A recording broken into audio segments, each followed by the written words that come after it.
Marvel is in deep trouble. Flop after flop has done major damage to both Marvel's bottom line and their reputation. Fans have snubbed nearly all of the Marvel releases since Endgame, and for a good reason. Lots have been uninspired, poorly written, and feel detached from what people love about the franchise. But how bad has the damage to Marvel really been? Well, let's take a look at Black Widow, a movie that barely made back its production costs, grossing $380 million compared to a $200 million budget. And yes, at first this does seem like a profit, however the marketing costs of this film alone made it so that its gross revenue never matched its budget. And it only gets worse from here, with Marvel recently spending around $200 million each on Eternals and She-Hulk, with both films receiving incredibly poor reviews. The internet mocked these films. They were a joke. All of these releases have meant hundreds of millions of losses for Marvel, but just a few years ago, they were on top of the world. Their multi-billion-dollar story was reaching its crescendo, and they were pulling in billions with nearly every single film. Their reputation was spectacular. So then how did Marvel's fortunes turn in such a short time? Why is the company flopping? And what's causing this massive decline in their reputation? Well, by looking at their origins and their golden age, we can see what made Marvel so successful, because only then can we explain where it all went so wrong. You see, in its earliest years, Marvel wasn't even called Marvel. It was first known as Timely Publications, who released the first issue of Marvel Comics in 1939. It was a major success, and through the Second World War, superheroes like the Human Torch and Captain America sold millions of copies. At the time, comics were a relatively new medium, but Marvel worked to push them into the mainstream. And it was also during this period that two men began working for Marvel who would define its future: Stan Lee and Jack Kirby. They both understood how big the comic business was going to be, and they wanted their piece of the pie. And with World War II drawing to a close, the Marvel team could see that the world was changing fast, and the company needed to adapt. So after the war ended and patriotic sentiment started to die down, these patriotic superheroes saw their popularity start to fade. And as people stopped buying the sorts of superhero comics they loved in World War II, Marvel would stop selling them, moving into other genres like horror and comedy to survive. But this wasn't an easy transition. The company really struggled through the late 40s and 50s, with Marvel eventually being forced to work with a distributor owned by their competitors DC Comics. It seemed like the company could never scale up. DC Comics dominated them, and we can see this quite clearly with how much DC Comics controlled Marvel. You see, before the change in distributors, Marvel were releasing 50 to 60 comic books a month, but now that they were under control of DC Comics, they had to slash this to around 10, all so that DC Comics could slowly cripple the company. But Stan Lee and Jack Kirby weren't going to take this line down. Forced to give up pushing a large quantity of comics, the pair decided to focus on quality instead, and this is what would change everything.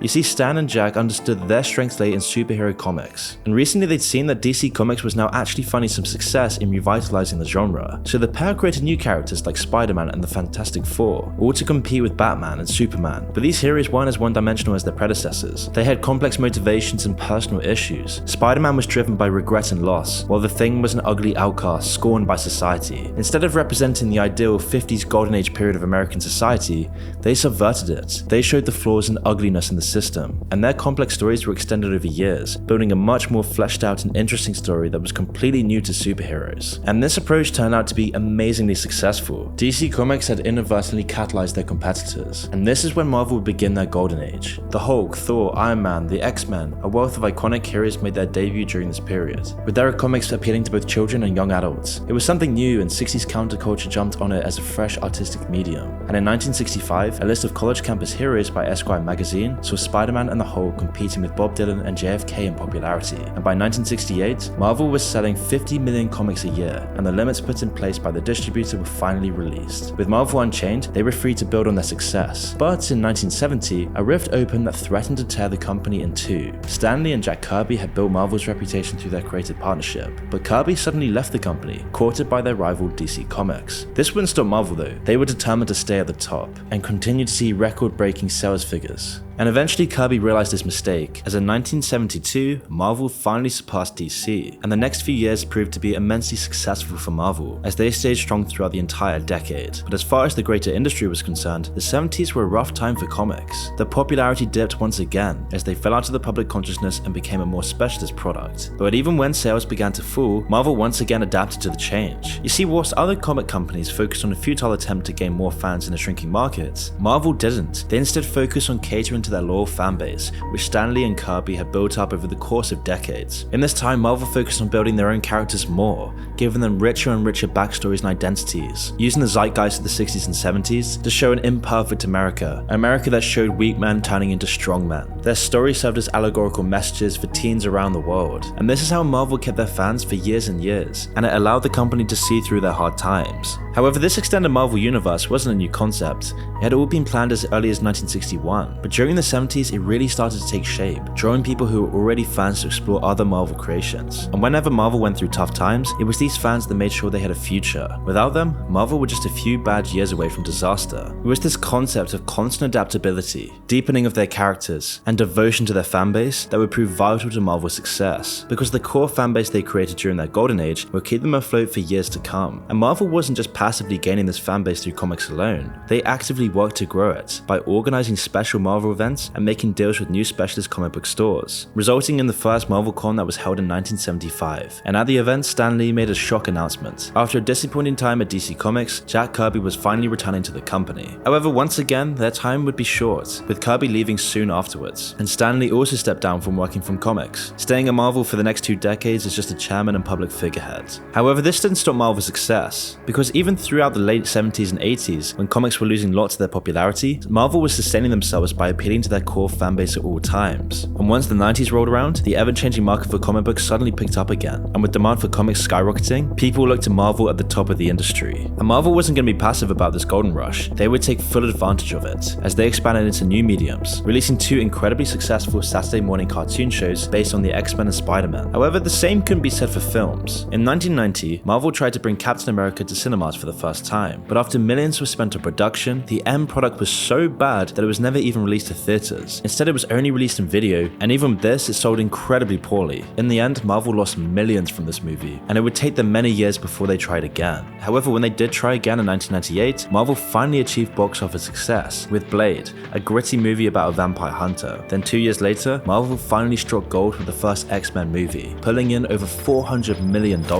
Then came the first Spider-Man movie a year later, then another X-Men movie, both of which were extremely successful commercially and for building their reputation. And by using the money they gained from these giant films, Marvel slowly expanded their film portfolio. However, the movie that would change Marvel forever was Iron Man. Released in 2008, it was a huge hit, grossing nearly $600 million, putting it in the top 10 films of the entire year in revenue. But it wasn't just Iron Man's individual success that showed potential, but what it meant for the superhero film genre. With the great reactions to these recent movies, Marvel knew they had something incredibly valuable in their hands. And it wasn't just Marvel taking notice. Disney, who had long been their competitors for who owned the most beloved characters, saw the potential of a Marvel movie franchise and the overall value of the company. So Disney ended up buying them for $4 billion. And in 2009, the deal went through and Disney made it abundantly clear they were most interested in Marvel's cinematic potential, making plans for strings of releases, covering the origins and introductions of some of Marvel's most famous superheroes. But Marvel weren't just going to haphazardly release superhero movies and tie them together afterwards. Instead, they created and experimented with a strict structure of their movies. But lots of what made the MCU so great was based on what fueled Marvel's golden age. As just like in Marvel's golden age, lots of focus was placed on visuals of the movie. With a few exceptions, Marvel's special effects were second to none. Another lesson from the golden age was that character development and attachment were king in creating an engaging universe. Marvel ensured this by choosing the best actors and let them have their own freedoms in the direction of their characters. That's why the MCU would never have been as popular without Robert Downey Jr. as Iron Man or Chris Evans as Captain America. Investment in these characters is what made the MCU possible in the first place. And another part of what created Marvel's golden age was the continuity of the universe. Stan Lee and Jack Kirby made sure of this by constantly building on their characters and their place in the universe. At first, the heroes were kept in separate boxes, but over time they were allowed to blend into each other's stories, creating a seamless transition into a greater narrative. All the while, an overarching threat was introduced and slowly built up to keep readers interested. And so when it came to making movies, Marvel had developed the perfect structure. They kept the same crews working on the same stories across multiple films. This was shown clearly when nearly 70% of the people who worked on the second Captain America sequel also worked on the first movie, and over half of the people working on Iron Man 2 had experience working on the original. This ensured a level of consistency that helped create a seamless transition between movies, and this was also combined with similar stories and villains, which were an essential part of Marvel's formula. But even with these strict structures, Marvel still ensured that their films wouldn't always feel the same. They hired directors who were nearly always new to the superhero genre, while still ensuring they had enough love for the source material. Marvel actually gave these directors much more creative freedom than you'd expect, which is why for Marvel fans, each movie seemed like a unique take on the genre, and over the course of the MCU, these principles were put to work again and again, and all to great success. Attention to the source material was key, as were talented directors and actors, and a sense of continuity between movies. Possibly the biggest draw for the MCU was its greater narrative. Although all of the films had their own self-sufficient stories, they also contributed to the greater plot of Thanos and the Infinity Stones. And as the MCU went on, the finale to the whole saga drew closer and closer. That wasn't until the most recent Avenger movies, Infinity War and Endgame. Infinity War was unlike any other Marvel movie, in the way that it gave the villain the treatment they usually save for the hero, showing the struggles, the sacrifices, the endless hard decisions Thanos had to make to find his own success. In a way, the story was almost allegorical, with the Thanos character being a philosophical and sympathetic portrayal of a villain that Marvel fans just hadn't seen before, with Infinity War becoming so popular that it grossed over $2 billion in box office sales. And the amount of hype it generated for Endgame was unlike anything ever seen before. Millions of fan theories polluted the internet in the year between the releases. People were highly engaged in the Marvel franchise. It seemed like they were unstoppable. Unfortunately for Marvel, Endgame was also a huge success. However, within the film, there were some red flags for what was to come. You see, Marvel had slowly been drawn to appeasing political leanings over the course of the MCU. In lots of cases, this was incredibly lucrative, especially with Disney's close relationship with BlackRock. And in the wake of Black Panther's wild success, Marvel was always starting to lean more and more into social issues, to the detriment of the stories of their movies. And Endgame had a particularly on the nose and unsubtle scene about female empowerment. And whilst Marvel and Disney tried to shoehorn this in, it wasn't really a concern to most people, as it did little to detract from the overall quality of the movie. But there was another problem that was far more worrying for Marvel. You see, Endgame was cathartic, and it satisfied their fans because of its finality. It beautifully closed multiple character arcs and the overall Infinity Stone saga, but it did little to step up the next overall arc for Marvel, the multiverse. And so Marvel was now faced with the question of what's next? And alongside Marvel's loss of their grand motivation, they've also lost two of the most valuable characters. Both Iron Man and Captain America were what drove MCU's plot progression, and with them now gone, lots of fans lost a ton of motivation to see the next Marvel movie. It just wouldn't be the same without Robert Downey Jr. and Chris Evans. You see, Marvel had seen such success, Infinity War raked in $2 billion in box office sales alone, and now Endgame had become the second highest grossing movie of all time, only being beaten by Avatar, with Marvel making nearly $3 billion from the box office alone for Endgame. But this was all at a cost, as Marvel had now cashed in two of their most beloved characters and a whole lot of motivation for Endgame. And this lack of purpose for the company would lead to its slippery downfall. And this could be clear with Black Widow, The Eternals, and Shang-Chi, all of which only made $400 million for similar budgets. And whilst this might seem like a profit, the truth is a lot more complicated, as a large part of the expenses came out of marketing costs,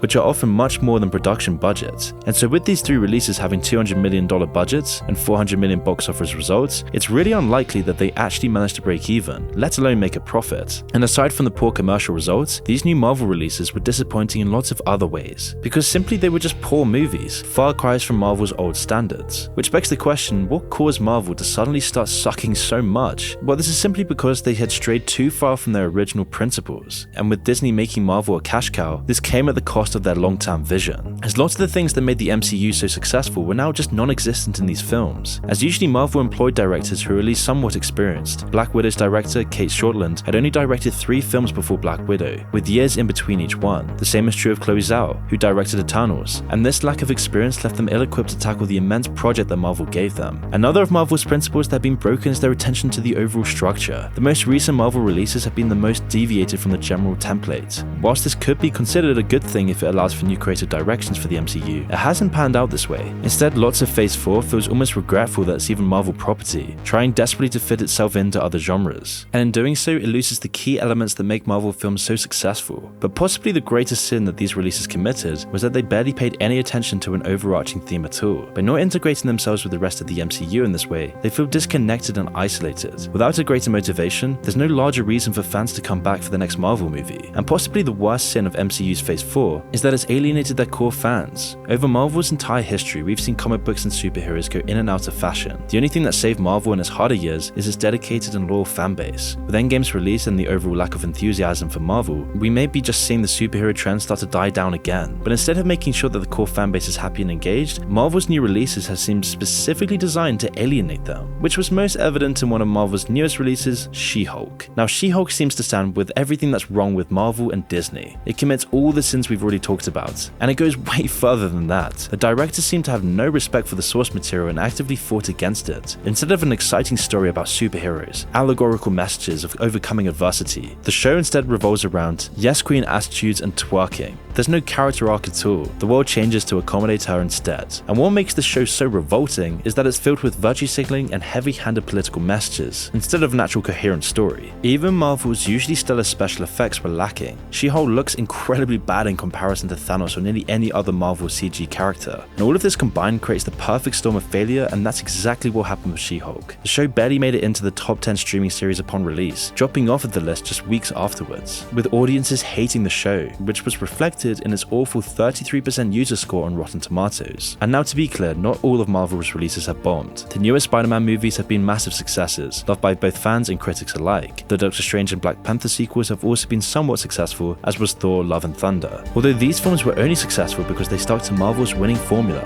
and served as a continuation for already beloved characters. It wasn't just woke nonsense being stuffed down audiences' throats, but with Disney's overarching influence over Marvel, this might change in the coming years. And so it's clear that Marvel's future depends on which of these paths they choose. By repairing their relationship with their core fanbase, they could stay relevant for decades to come. But if they don't pay enough attention to the fans, if they keep virtue signaling, if they keep stuffing in this woke nonsense, we're just gonna see more and more of these She-Hulk type flops. And only time will tell whether Marvel can get back on the right path or fade into history.